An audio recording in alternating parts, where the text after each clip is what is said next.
Oxford Reading Tree Stage 8, A Good Turn. Chip had joined the Cub Scouts. Nadim was a leader of a patrol called a Six. They were playing a team game. They had to pick up blocks using an elastic band and 4 bits of string. "We must all keep the tension the same," said Chip, "so pull together." The Cubs carefully placed their elastic band round a block and picked it up. They had to make a tower of 6 blocks. The first team to build one was the winner. Just as they were about to place the last block on their tower, it toppled over. "Ah well, we came in last," said Nadim. "It's taking part that counts," said Wilf, "but I still wanted to win." The Cub pack leader, Hella, called the pack together. "Tonight is special," he said. "We are going to invest Wilf and Chip, and they are going to make their Cub Scout promise." Chip and Wilf had learned the promise off by heart, but Chip was still nervous in case he had forgotten it. They said it together. The promise was about helping other people, and keeping the Cub Scout law. "What is the Cub Scout law?" asked Dad. "That's easy," said Chip. "Cub Scouts always do their best, think of others before themselves, and do a good turn every day." Said Dad. "A good turn, eh? How about tidying your room?" said Dad. "That would be a good turn." "No," said Chip. "I would only be helping myself." "That wouldn't count?" "You could give us all a sweet," joked Wilf. "That wouldn't count either," said Chip. "Or Nadim could do this worksheet for me," said Kipper. "He is good at number facts." "No," said Chip. "You wouldn't learn anything?" "Don't forget we promised Akella we'd find out more about the Scouts," said Wilf. "Lord Baden-Powell set up the Scouts," said Nadim. "The first Scout camp was on Brownsea Island in 1907. "That's a start." "Let's find out more about Baden-Powell, too," said Wilf. "Let's look on the internet," said Chip. The laptop was in Biff's room. It was on her bed with the magic key next to it. Suddenly the key began to glow. "The key might do us a good turn," said Chip, "and take us to meet Baden-Powell." The magic took the boys back in time to Brownsea Island. "See those tents," said Chip. "I bet this is the first Scout camp." "Well," said Wilf, "if we do meet Baden-Powell we won't be able to tell Akella." "That must be a bell tent," said Nadim. "It has only one pole and it's in the middle." "But where are Baden-Powell and all the boys?" asked Chip.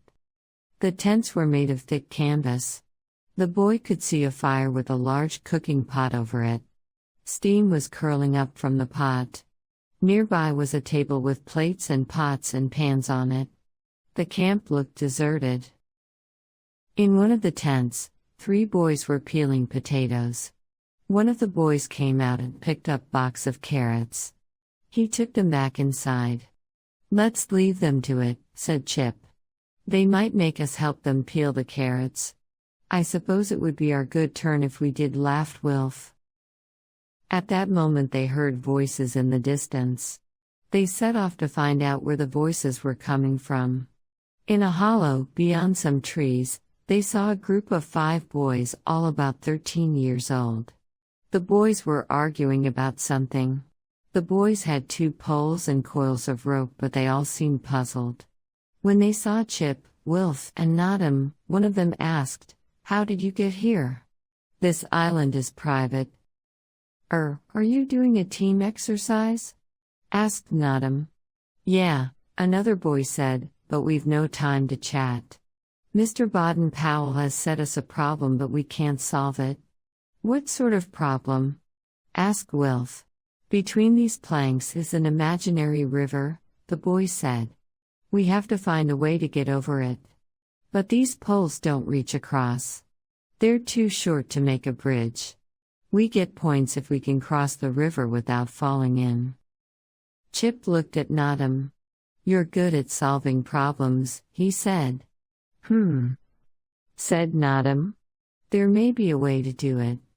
"What do you mean?" asked Wilf. Nadim asked the boys to tie one pole horizontally so that it hung from the other. Now use the ropes to hold the first pole upright, he said. Nadim stood on the horizontal pole and used his weight to make it swing in a circle. It could work, shouted one of the boys. You're a genius. They placed the upright pole in the center of the imaginary river with the horizontal pole on the bank. The first boy edged along the pole to reach the pole in the middle. He swung the horizontal pole round, then carefully moved along it to the opposite bank. As each boy crossed the river, a rope was thrown to the other side to keep the middle pole steady. The boys cheered when they were all across. A man had been watching the exercise. As the last boy crossed, he called, "Well done, Ravens. You are the only patrol to do it." Chip nudged Nadim. "I think that's Lord Baden-Powell," he said. The man frowned. He was about to ask Chip, Wilf and Nadim who they were, when a boy ran up in a panic. "Alex has cut his finger chopping carrots," he panted. "We can't find the first aid kit." They ran to the camp. Baden-Powell looked in a large tin chest. "We've got a first aid kit somewhere," he said. "Where is it?" Chip had some plasters in his pocket. "It's not a deep cut," said Chip. "Put this plaster on it." "Plaster? What is that?" said Alex. "Cubs sometimes carry a simple first aid kit," said Chip. "It is best to be prepared." Baden-Powell looked up from the chest. "How did you boys get to the island?" he asked.